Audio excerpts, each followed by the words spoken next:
wabarakatuh. Selamat siang semuanya dan salam sejahtera untuk kita semua. Yang terhormat adik-adik saya yang saya cintai, yang tidak bisa saya sebutkan namanya satu persatu, namun tidak mengurangi rasa hormat saya. Pertama-tama, mari kita mengucapkan puji dan syukur atas kehadiran Allah yang Maha Kuasa, karena atas rahmatnya kita dapat berkumpul di sini dalam keadaan sehat walafiat. Hari ini saya ingin berbincang tentang sebuah isu yang sangat penting dan krusial, yaitu tentang bullying. Pertama-tama, perkenalkan dulu nama saya Sindir Febrianti dari kelas 11 TI 2. Kita mulai lanjutnya. Bullying adalah masalah sosial yang telah ada sejak lama dan masih menjadi ancaman serius di berbagai lingkungan, terutama di sekolah. Oleh karena itu, sangat penting bagi kita untuk mengetahui apa itu bullying dan cara menghadapinya. Yang pertama, apa sih itu bullying? Bullying itu adalah perilaku agresif yang dilakukan secara seseorang ataupun sekelompok untuk menindas, merendahkan seseorang. Bullying bisa terjadi dalam berbagai bentuk, seperti verbal, fisik, dan cyberbullying. Yang pertama adalah bullying fisik, meliputi tindakan atau seperti memukul, menendang, mendorong, atau merusak barang-barang milik oleh korban. Nah, kalau bullying verbal itu dari kata-kata yang melibatkan penghinaan, ejekan, atau ancaman, atau kata-kata kasar yang tertuju pada korban. Nah, kalau cyberbullying adalah bentuk bullying dalam bentuk pesan atau bisa dibilang dari media sosial. Biasanya itu tertuju melewati email, pesan chat, dan lain-lainnya yang tertuju pada si korban. Nah, mengapa sih bullying itu bisa terjadi? Terdapat beberapa faktor. Yang pertama itu adalah keinginan untuk berkuasa. Biasanya pelaku bullying seringkali merasa senioritas. Jadi mereka ingin sekali berkuasa di antara orang-orang lain. Nah, maka dari itu mereka merasa bahwa dengan merendahkan orang lain, mereka akan jadi lebih baik atau merasa mereka tinggi. Nah, yang kedua itu adalah lingkungan yang buruk. Pelaku biasanya hidup atau dibesarkan dalam keadaan yang lingkungannya kurang baik, seperti orang tuanya yang suka berantem di rumah atau yang lain-lainnya. Itu bisa jadi dari situ.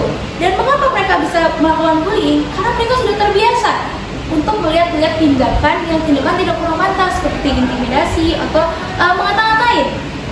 Nah, ada juga tentang kurangnya empati. Seringkali pelaku bullying ini tidak memiliki rasa empati yang cukup banyak atau tidak bisa memiliki kemampuan untuk merasakan apa yang dirasakan si korban. Maka dari itu mereka sangat tega untuk melakukan tersebut. Nah, ada juga tekanan kelompok. Tekanan kelompok ini biasanya terjadi itu dari circle-circle yang kalian pasti tahu. Dan itu mereka itu, kenapa mereka bisa melakukannya? Biasanya itu diancam bahwa mereka akan tidak ditemani kalau mereka tidak membuli atau tidak mengata-ngatain orang-orang yang dituju. Yang ketiga adalah dampak bullying. Dampak dari bullying ini sangatlah serius, tidak hanya bagi korban, tetapi juga bagi pelaku. Nah, kalau dampak bagi korban itu sangatlah serius, menyebabkan berbagai masalah fisik, apalagi mental mereka, seperti depresi, kecemasan, gangguan tidur, dan mengurangi atau menurunkan harga diri. Dalam kasus yang sangat ekstrim ini, bullying bisa mendorong korban untuk melukai diri mereka sendiri, apalagi bisa menjadi bunuh diri. Bagi pelaku bullying juga sebenarnya mengalami kerugian. Jika mereka diketahui oleh kepolisian atau orang-orang sekitar melakukan bullying, mereka bisa langsung diperiksa atau nggak bisa langsung dilaporkan.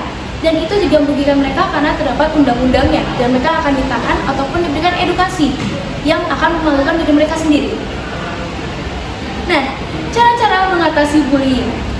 Untuk mengatasi bullying ini, kita perlu bekerja sama untuk berperan aktif dalam melakukan kondisi di mana lingkungan yang aman dan nyaman untuk siapapun orang.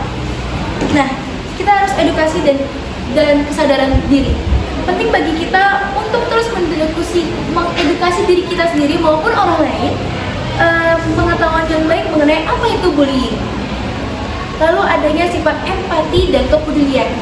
Nah, dari sini, dari empati, kita akan merasa tidak tega jika kita menghargai orang-orang, apalagi dengan kepedulian. Kepedulian itu akan tercipta karena kita melihat orang lain atau merasakan apa yang orang lain rasakan. Ada juga menciptakan lingkungan yang positif. Dengan bersama-sama kita bisa kok melakukan atau menciptakan lingkungan yang positif ataupun aman dan nyaman. Dengan sama-sama kita terus bekerja sama untuk menciptakan suasana yang aman. Nah, ada juga peran dari sekolah dan peran dari orang tua. Sekolah dan keluarga memiliki peran yang sangat penting dalam mencegahnya bullying ini. Di sekolah pun juga penting untuk memiliki kebijakan anti bullying yang sangat jelas dan tegas. Guru dan staf sekolah harus mengetahui apa tanda-tanda bullying. Maka dari itu bisa langsung dilanjutkan ke orang-orang yang lebih berpengalaman. Nah, selain itu di sekolah harus menjalankan budaya yang mendukung keberagaman ataupun saling menghormati. Di rumah orang tua harus memberikan pendidikan moral atau menjadikan sesuatu yang bisa dicontoh atau teladan yang baik untuk anak-anaknya supaya anak-anaknya bisa mencontoh apa yang orang tuanya lakukan. Lalu harus terbuka dengan orang tua. Sebagai orang tua kita harus terbuka. Nah, teman-teman dan adik-adik yang saya cintai, bullying adalah masalah yang sangat serius. Untuk perhatian kita semua, dengan pengetahuan yang tepat dan empati, tindakan yang berani, kita bisa bersama-sama kok menghentikan bullying.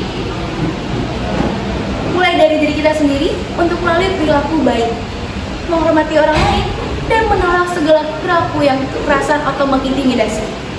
Akhir kata, saya ingin mengajak kita semua untuk berkomitmen dalam melawan bullying.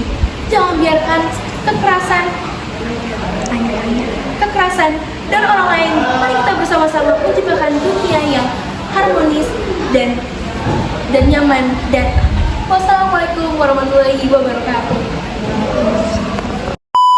Ya, assalamualaikum warahmatullahi wabarakatuh. Sorry.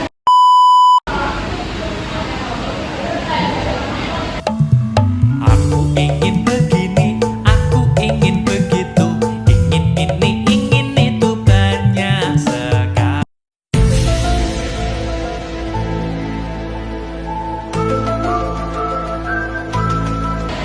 Sabar, terbuka.